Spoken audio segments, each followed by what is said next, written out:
নমস্কাৰ মৰমৰ বন্ধু বান্ধৱীসকল, মই প্ৰণৱে ইউটিউব চেনেল এডুকেশ্যন এণ্ড মোৰৰ অন্য এটা ভিডিঅ'লৈ আপোনালোক সকলোকে স্বাগতম জনাইছোঁ। মৰমৰ বন্ধু বান্ধৱীসকল, আজি আমাৰ ভিডিঅ'ৰ বিষয়বস্তু হৈছে সৈয়দ আব্দুল মালিক দেৱৰ জীৱনী। তেতিয়াহ'লে আহকচোন পলম নকৰি আজি ভিডিঅ'টো আৰম্ভ কৰোঁ।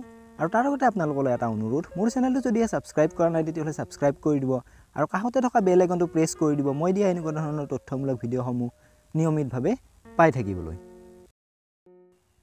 অতুলনীয় আপুৰুগীয়া সাহিত্য সম্ভাৰেৰে অসমীয়া সাহিত্যৰ ভঁৰাল চহকী কৰা সৈয়দ আব্দুল মালিক হ'ল অসমীয়া সাহিত্যৰ শ্ৰেষ্ঠ গদ্য লিখকসকলৰ ভিতৰত অন্যতম তথা অদ্বিতীয়।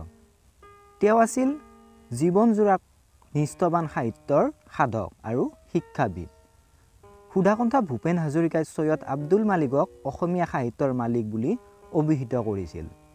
সৈয়দ আব্দুল মালিক আছিল একেধাৰে গল্পকাৰ, নাট্যকাৰ, ঔপন্যাসিক আৰু কবি। জন্ম: সৈয়দ আব্দুল মালিকৰ জন্ম হয় 1919 চনৰ 16 জানুৱাৰী তাৰিখে শিৱসাগৰৰ ওচৰৰ নাহৰণি গাঁৱত। তেখেতৰ পিতৃৰ নাম হ'ল সৈয়দ ৰহমত আলী আৰু মাতৃৰ নাম হ'ল সৈয়দা লুটিফুন্নিছা।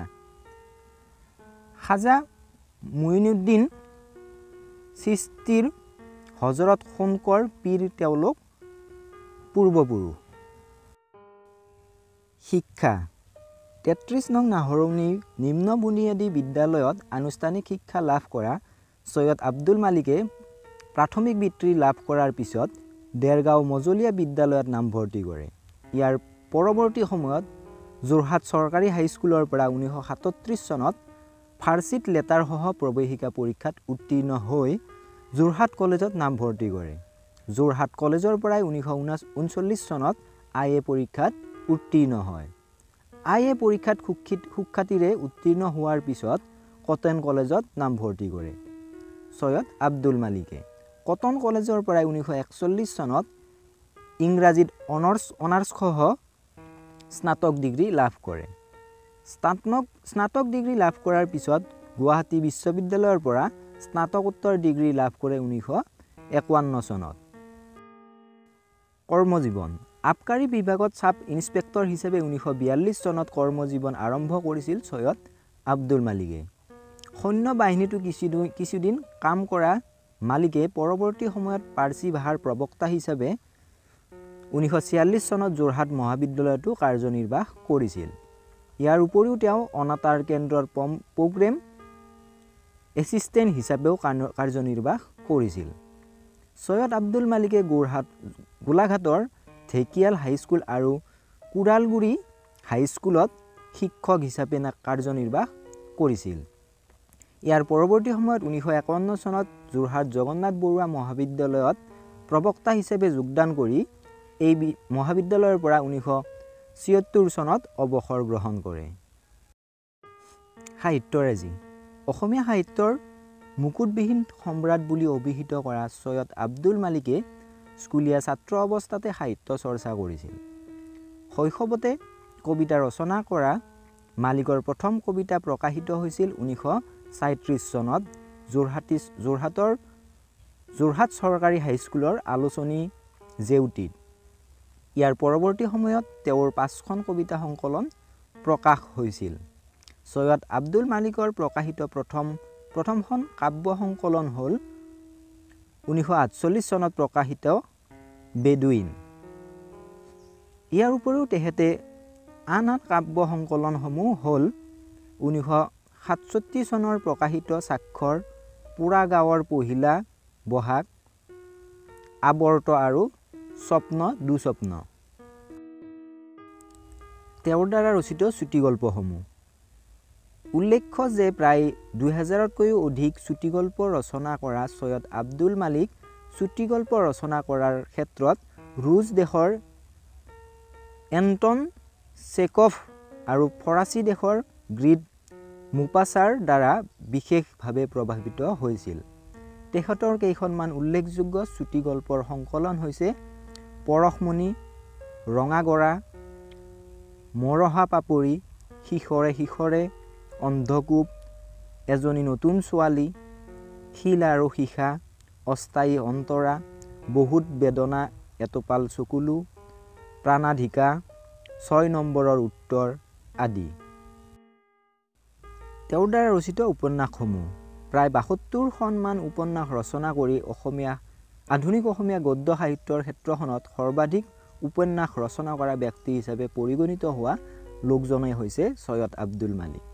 তেখেতে ৰচনা কৰা উপন্যাসসমূহ হ'ল লসাগু, বনজুই, ৰথৰ চকৰি ঘূৰে, তীৰ্থযাত্ৰা, কবিতাৰ নাম লাভা, ছবিঘৰ, মাটিৰ চাকি, সূৰ্যমুখীৰ স্বপ্ন, আধাৰশিলা, জীয়াজুৰিৰ ঘাট, অন্য আকাশ অন্য তৰা, ৰূপতীৰ্থ, ৰজনীগন্ধাৰ চকুলো, ৰূপতীৰ্থৰ যাত্ৰা, মোৰ বাবে নোৰোৱা তুমি মালতী ফুল, প্ৰাচীৰ আৰু প্ৰান্তৰ, জয়ামণিকা ইত্যাদি, অঘৰী আত্মাৰ কাহিনী, বিষ মেটেকাৰ ফুল, শৰীৰত এটুকুৰা জুই, অমৰ মায়া, অন্য নাম মৃত্যু, উই হাফলু, অগ্নিগৰ্ভা, সুৰা নিদান, প্ৰাণ সমুদ্ৰ, সোণালী সূতাৰে বন্ধা, এটি সূৰ্য দুটি নদী আৰু এখন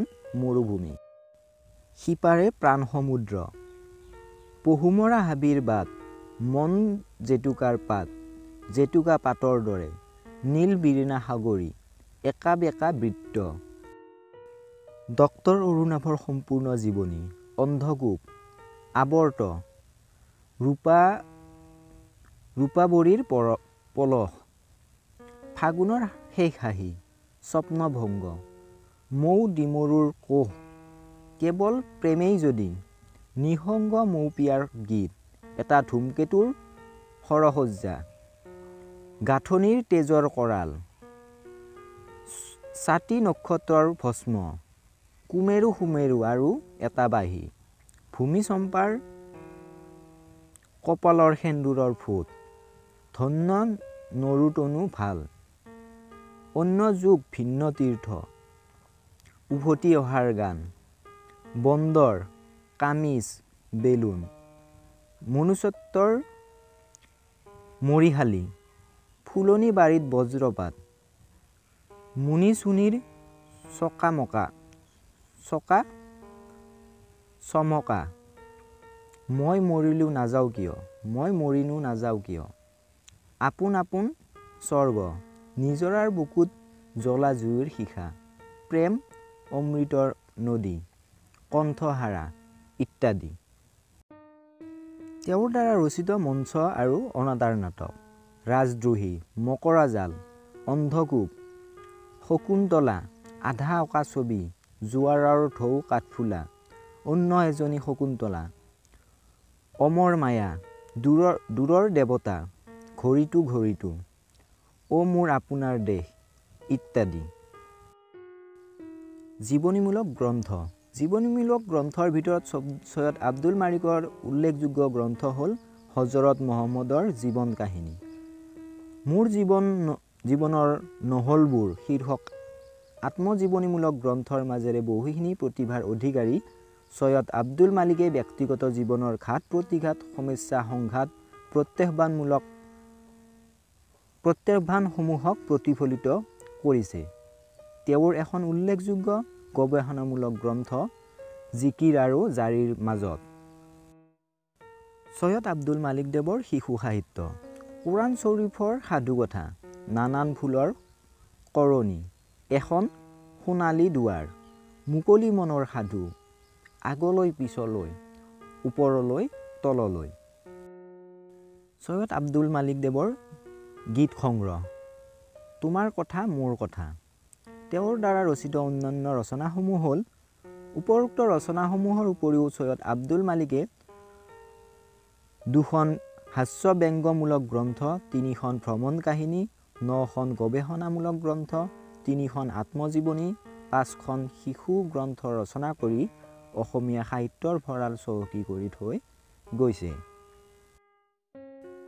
সৈয়দ আব্দুল মালিক দেৱে পোৱা সন্মান বা পুৰস্কাৰসমূহ, অসমৰ সাহিত্য জগতৰ অতি উজ্জ্বল জ্যোতিষ্ক স্বৰূপ সৈয়দ আব্দুল মালিকে তেওঁৰ উপন্যাস অঘৰী আত্মাৰ কাহিনীৰ বাবে 1972 চনত সাহিত্য অকাডেমি বঁটা লাভ কৰিছিল।